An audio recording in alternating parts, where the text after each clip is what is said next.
Andrés Callejón, de la Universidad de Valence, va a presentar la ponencia en castellano, ¿verdad? Bien.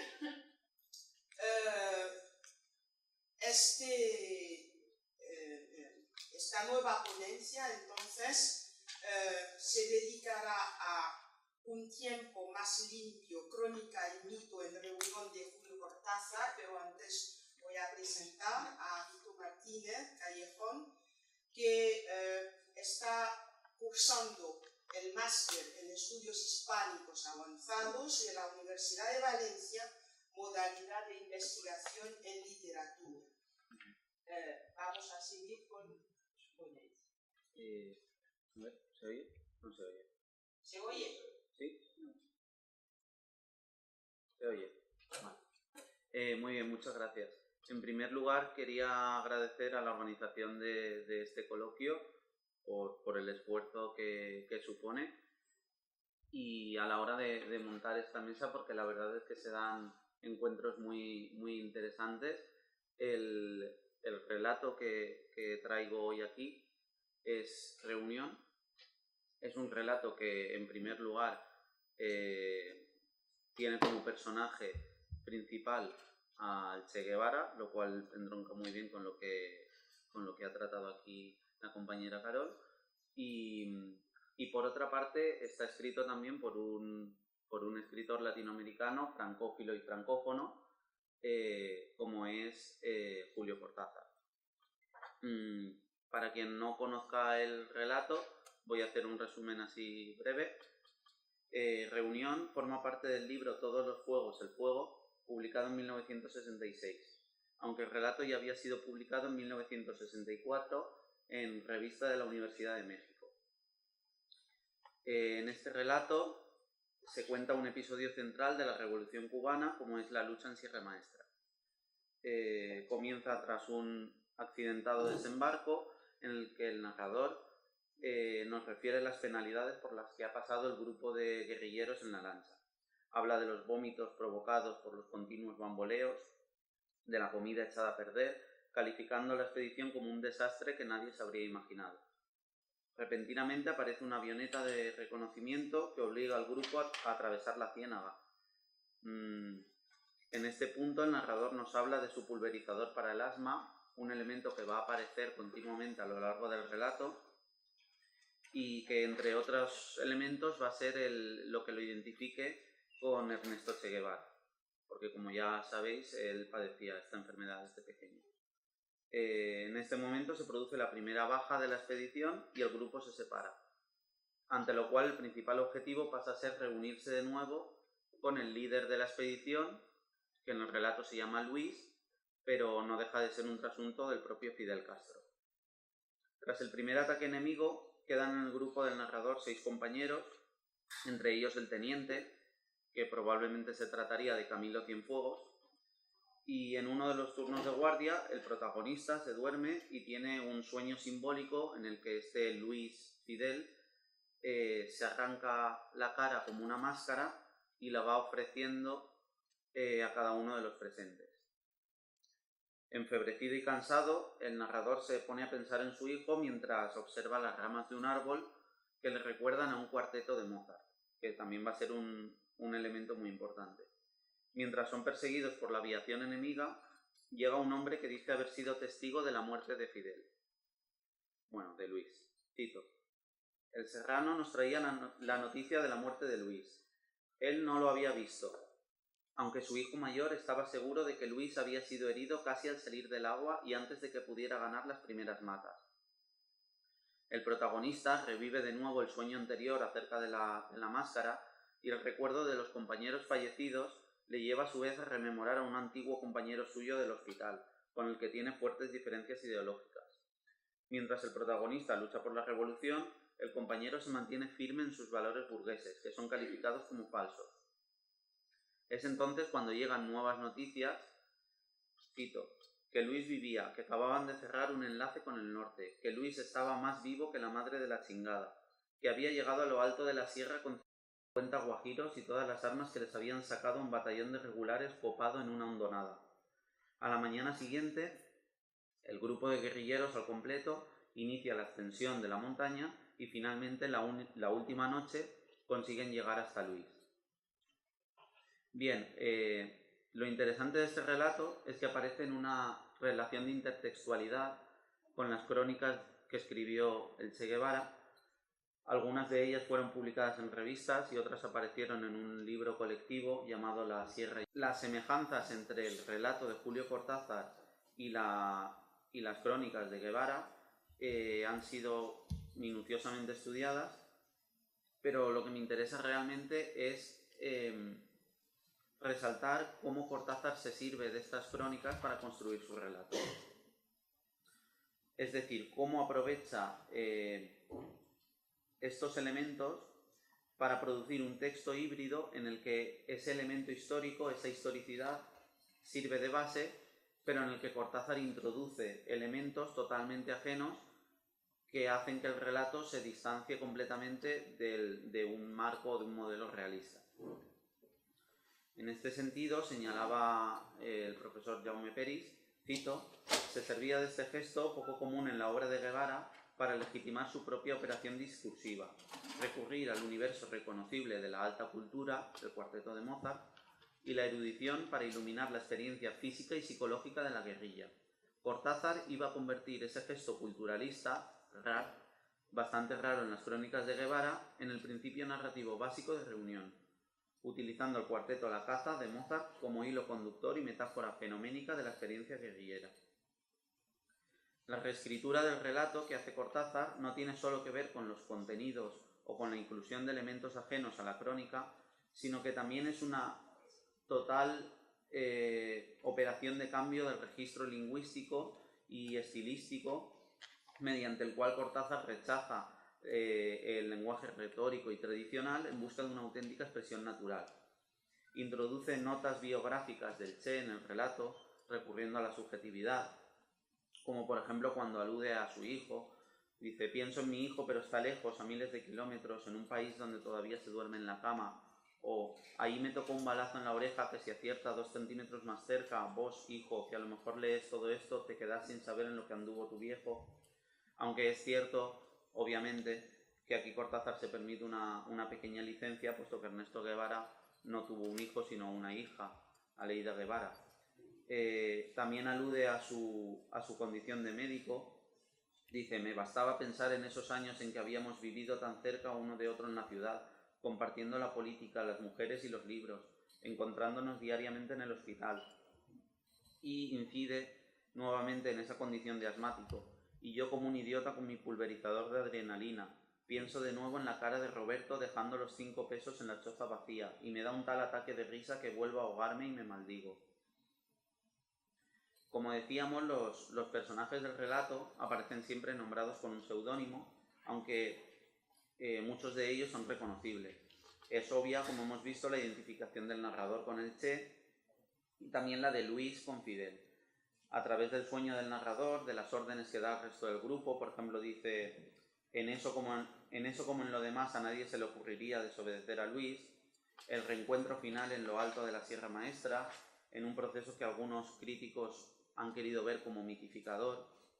Aparece también el hermano Pablo, identificado pues con Raúl Castro, el teniente, identificado con Camilo Cienfuegos a partir de la frase aquí no se rinde nadie, carajo.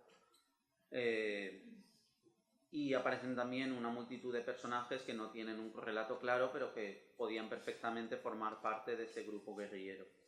En cuanto al enemigo, en ningún momento aparece ningún nombre, aunque sí se alude respectivamente a su líder, Batista, como el babuino. En esta operación discursiva que hace Cortázar de reescritura de las crónicas de Guevara, observamos el espacio y el tiempo tratados de una manera confusa y desordenada. Al principio del relato, el protagonista nos habla de una travesía que ha durado 5 días, pero a partir de entonces son constantes las expresiones confusas o ambiguas en cuanto al tiempo. Ya nadie se acuerda cuánto duró. Esto que cuento pasó hace rato. Las referencias temporales constantes, las únicas que aparecen, son día y noche. Es la tercera noche, al amanecer de ese día, con la primera luz. En los momentos en que el narrador, el Che Guevara, sueña o se abandona a sus reflexiones personales, las ya escasas señas contextuales terminan de diluirse, entrando la narración en un paréntesis del cual el narrador sabe salir con gran naturalidad, y esto es un rasgo típicamente cortázariano. Al terminar el sueño acerca de la máscara que se va quitando y ofreciendo a cada uno de los guerrilleros, el narrador simplemente observa, profesionalmente hablando, una alucinación de la duermevela y la fiebre. Tras la larga reflexión acerca del cuarteto de Mozart, el protagonista vuelve a la realidad de la guerrilla abruptamente, rechazando esas imágenes por inadecuadas en el contexto o ridículas. Dice, pero otra que adagios, y con la primera luz nos vinieron encima por todas partes. Se observa básicamente un desplazamiento de las estrategias narrativas propias de la crónica diario de Guevara y una búsqueda paralela de un lenguaje alternativo y rupturista, en ocasiones incluso confuso y fragmentario, a través de recursos como la expresión subjetiva de los hechos o la supresión de referentes espaciotemporales. Reunión es un relato que consigue cierta autonomía respecto al modelo que le sirve de base, sin dejar de ser en ningún momento un relato acerca de la Revolución cubana. La referencia musical, lejos de ser una anécdota, se convierte en un eje central del relato, que pone de manifiesto una determinada concepción del proceso revolucionario y realiza una función mitificadora de los líderes del mismo. La capacidad de Cortázar para responder a esa voluntad que existe en toda su obra es muy destacable, una voluntad que es la de compaginar el compromiso político y la coherencia con sus propias convicciones estéticas. Quien haya tratado la obra de Cortázar sabe que eso es un tema que siempre está presente en su obra. Si bien un autor como Pablo Sánchez señala al respecto que, cito, desde Reunión de Cortázar se había abierto un curioso subgénero de literatura con contenidos cubanos que se sumaba a los relatos de viajes de los primeros años 60, subgénero al que añadía obras de Alfonso Grosso, Max Saud, Efraín Huerta.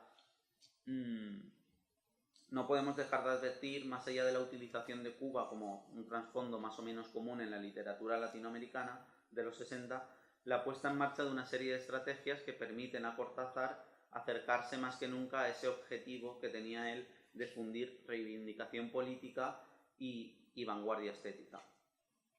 Reunión responde a lo que Cortázar llamaba operación análoga, un proceso por el cual pretendía igualar en el terreno de la literatura lo que los revolucionarios como el Che Guevara habían conseguido en el ámbito social. Describió esta actitud como propia de los Che Guevara del lenguaje, los revolucionarios de la literatura más que los literatos de la revolución, posición que le llevaría a asumir una estética vanguardista y experimental, como ya hemos comentado.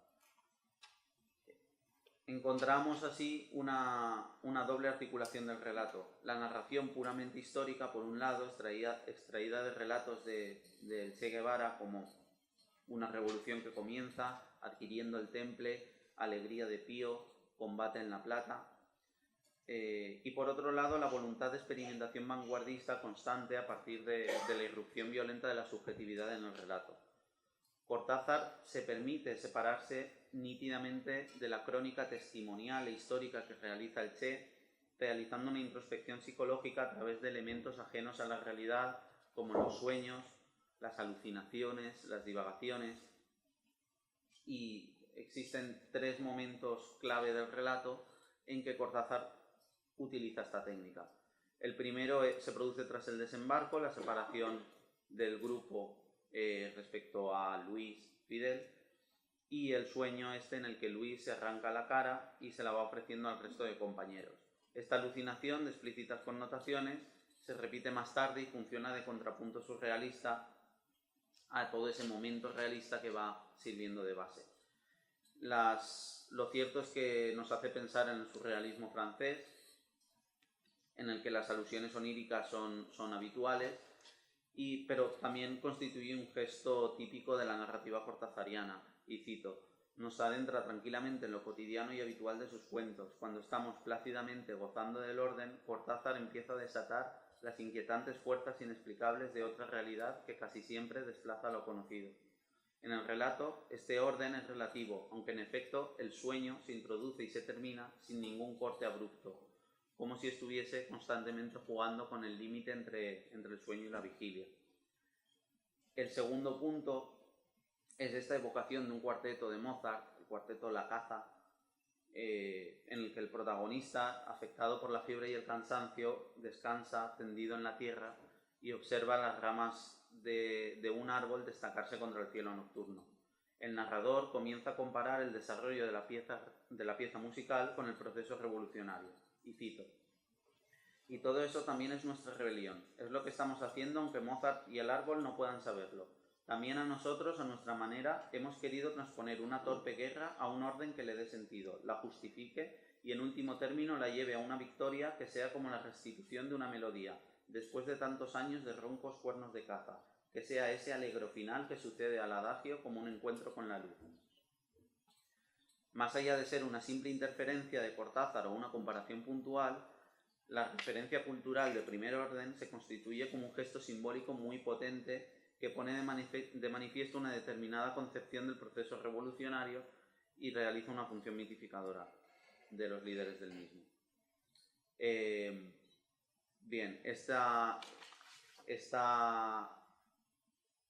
elemento es capaz de poner en jaque las representaciones realistas predominantes y equiparar el compromiso político y la innovación estética.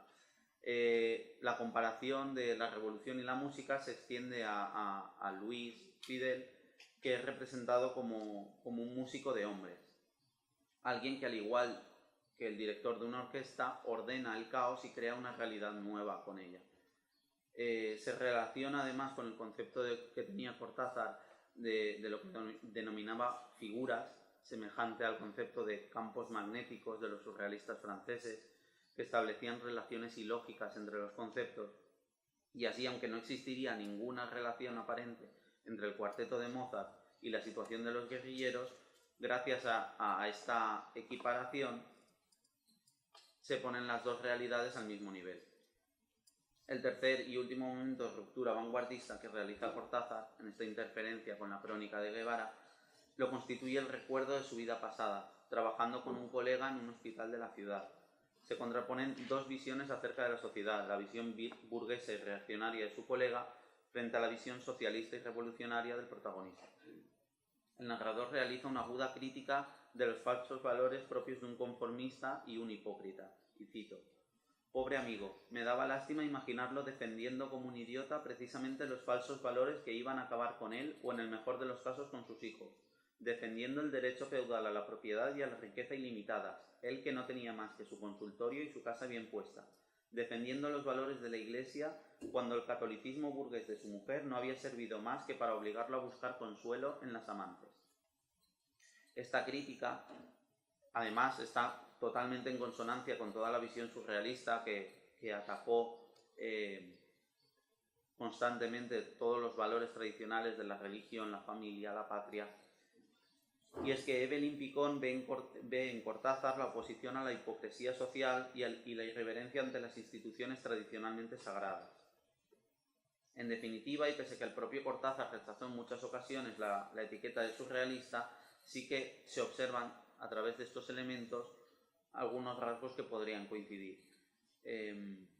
La intertextualidad con la obra de Guevara y todos estos elementos fantásticos cuestionan la ascripción de Reunión al modelo típico de cuento fantástico, que partiría de presupuestos radicalmente distintos. No estamos ante un cuento fantástico. La presencia del onírico como algo directamente conectado con la realidad, sin separación brusca con la vigilia, las asociaciones irracionales entre conceptos que le permiten subvertir la razón y la lógica, la crítica constante de los valores y las estructuras tradicionales, son elementos que están supeditados a una voluntad de transformación doble que opera tanto en el campo de la estética como en el campo de lo político-social, siempre bajo esa premisa que tenía Julio Cortázar de crear a los Che Guevara del lenguaje, a los revolucionarios de la literatura, más que a los literatos de la revolución. Muchas gracias.